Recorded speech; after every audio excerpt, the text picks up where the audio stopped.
Here we are, Ashfork, Arizona. As you can see, my camera's not on my helmet. I actually put it on the top of the cage that surrounds my propeller because I wanted to see if it would offer a good point of view and make sure that it didn't vibrate too much while the propeller is spinning, and just wanted to see kind of what it looked like and what kind of landscape shot it showed. I also did this when I flew in Camp Verde, and the camera was pointed down a little bit further. Here I'm just getting ready to set up. Steve is coming over and just helping me get my lines clear. The wind was really swirly and moving around a lot, so I had to reset a couple times. The runway was owned by this big guy named Ed, really nice. Said we could come out there and fly anytime on this runway that he had built. He flew ultralights himself and really loves aviation, and said, hey, you come out and fly anytime. And so very gracious of him to allow us to fly here, and so big thanks goes out to Ed and his truck stop.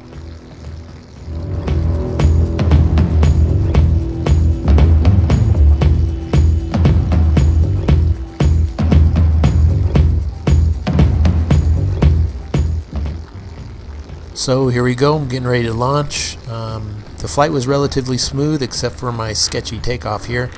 As soon as I pulled the wing up, you'll see it shifted me towards my right, so I started to run to the right and make sure that the wing was stable. And I had to look to make sure that I didn't trip on one of these dirt mounds as I was running over them, and this one coming up, whoop, I just barely made it over. And then of course the wing took off, and it was a great lift and a relief to get off the ground, because if you've done this before and you've failed on several launches, you're just kind of exhausted and relieved once you finally do leave the ground. So you can see that the camera was a little bit shaky because of the vibration at the beginning, because that's when the propeller wasn't at full RPM, but now it's at full RPM, so it seems to steady out. So I'm thinking this is a pretty good view, but again, I'm still kind of experimenting to see what gives the best view for everybody and what's the most interesting. So I hope you enjoy it.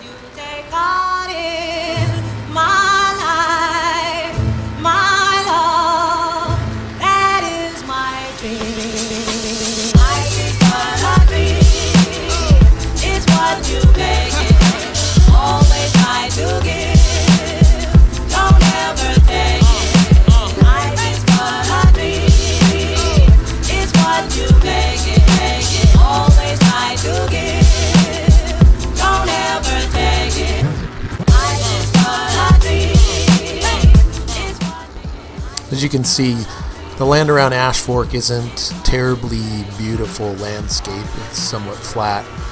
So I think I'm going to take the opportunity just to explain some things while we're flying. As you can see here, I am letting out my trims, which changes the trajectory of my wing, which allows me to go a little bit faster. Taka was flying behind me and to my right. I had asked him if his trims were out because he was kind of coming up fast on me. So I let mine out a little bit, probably a little more than his, and then my brakes, which you see up here, are back on their magnets and in place, and I'm using what are called tip steering lines, which actually can be used to steer the wing, but you don't have to reach all the way up to your main brakes to be able to do it, and they're located on a different place on the wing just a little bit as well.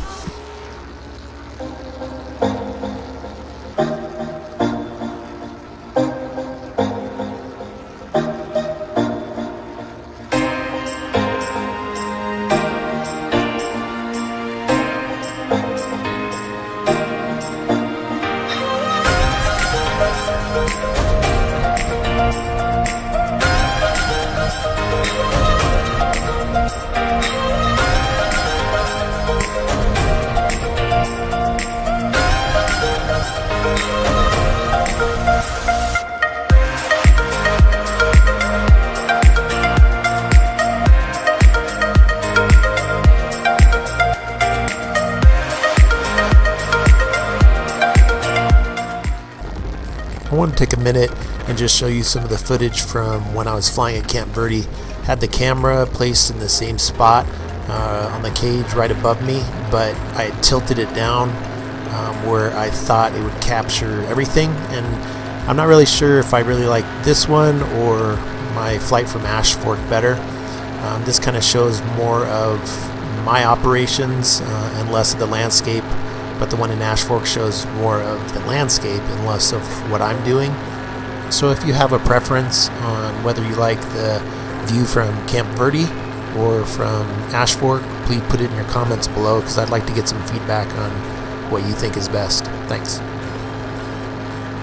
I'm going to let some of this footage from Camp Verde continue to roll. You can see here I was kind of going downwind, usually doing about 40 miles an hour at this point, and then you can see when I take a left here and come back into the wind how slow I become. And so it was kind of a windy day in Camp Verde, and it was a little bit more turbulent than I like.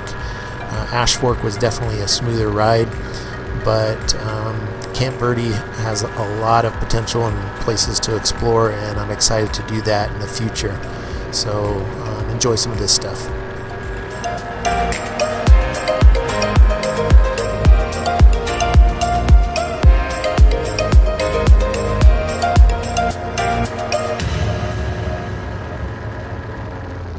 Take a look at how incredibly dry it is at this time. That area right there where you saw the dust is where I took off from, and those guys in their Razor took off and were running around, but it shows just how incredibly dusty it was. And if you look at my risers and my gear, it's all dusty. After this flight I had to clean my wing and clean my risers and my lines, and you can see when you compare it with the flight in Ashfork, it's a lot cleaner, but it's incredible how dry it's been lately here in the Southwest.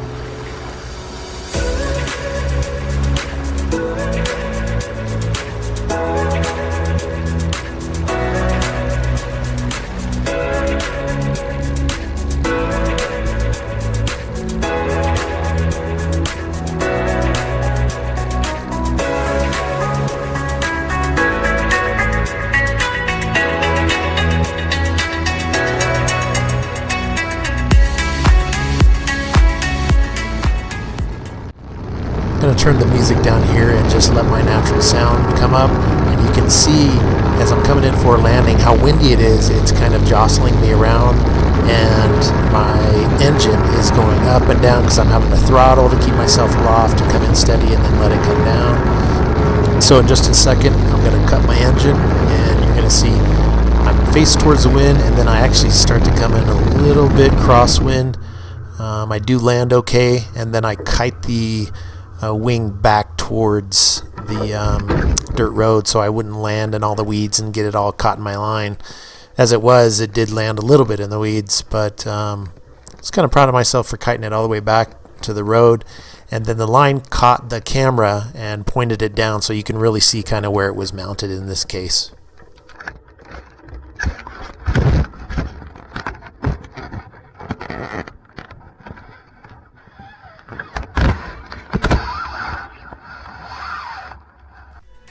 Now we're fast forwarding back to Ashfork to show you the rest of that footage where we flew back to the truck stop and show you kind of an overview of the runway in that area. Look at how clean those risers are and my lines are. I cleaned them after I got out of that dust bowl, and they look a lot better. So hope you enjoy the rest, and we'll wrap this up in just a little.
found this dirt road, forest road, that was leading all the way back to pretty much where we started from. So I just started following it.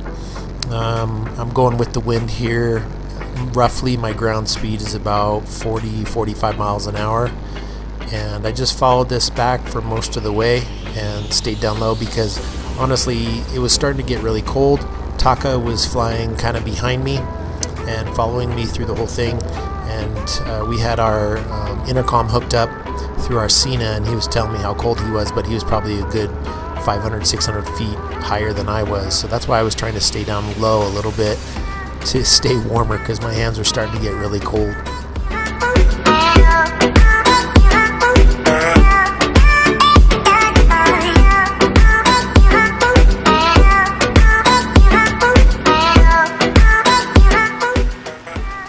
Every now and then I'll take out my camera on my phone because Taka will be flying by and it looks really cool, and I'll try to capture that on my phone, which you can see from the video here.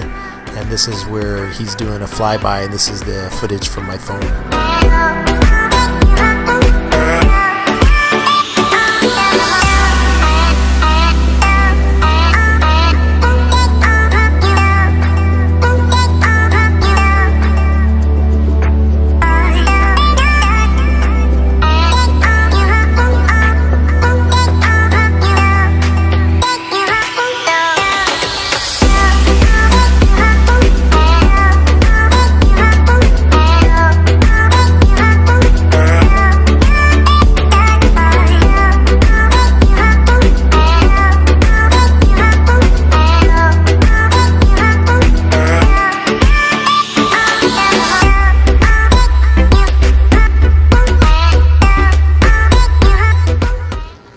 This is some more footage from my phone.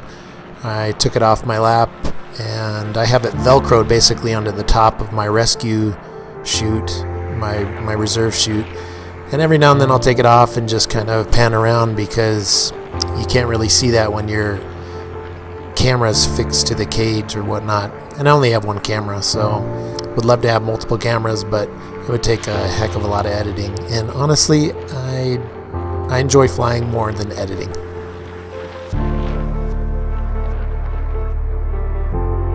My chucks.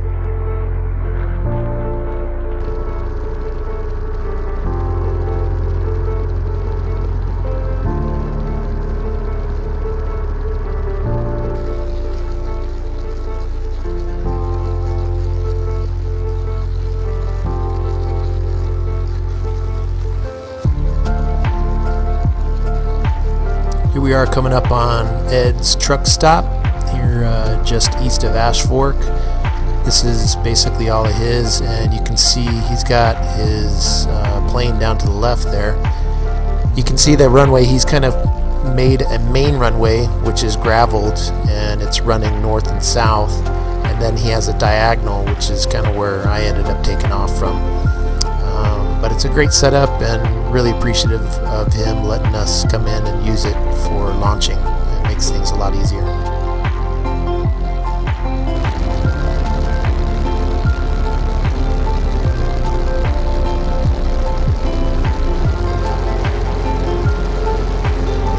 Here I was coming in to look at the windsock just to make sure I knew which direction the wind was blowing.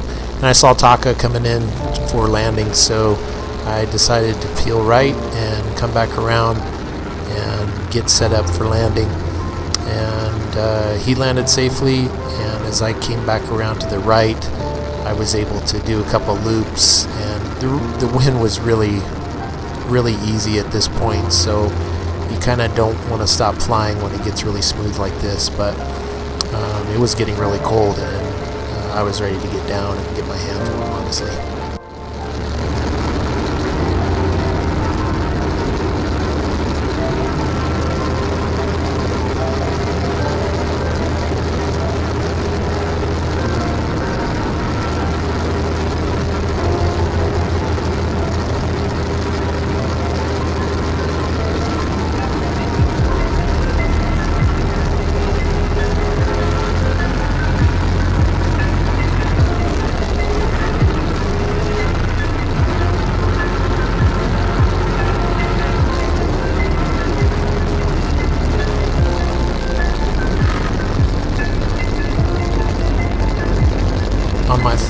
approach here, just coming in smooth and cutting my engine, and seeing below that Big Ed and his mechanics came out to watch us land. Really cool guys, and it was a great flight. So hope you enjoyed it, and till next time.